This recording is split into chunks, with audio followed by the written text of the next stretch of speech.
بسم الله الرحمن الرحیم.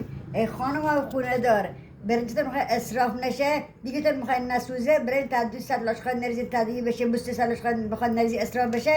برنج که آبکش کردین دختر خانم و دختر خودم بچه خودم تا دیگه تون نشه یه بشقاب میلانی بزنین تا دیگه تون برنج که آبکش کردی بریزین تو رو بشقاب روغن هم بدین، بعد نم آب بریزیمش برنج برنجت روغن بدین بعد دم بکشه دیگه دنیا مران کاری که اصلا نه حتی اگه سوخته ولی برنج یه دونه برنجی یه دست یه مشت برنجی خراب نشده، نه سوخته نه تعدیه شده.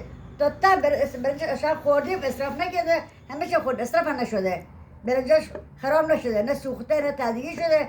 این خود ترفندیه، یاد بگیرید تا دیگه تون برنج کشید تا دیگه بشقاب میدارین بزنید تا دیگه تون که برنج اسراف نشه، نه سوزه تعدیه نشه، برنج خوش نشه، حداقل قشنگ تاش خورده بشه. یه ترفنده یاد بگیرید خانم خونه.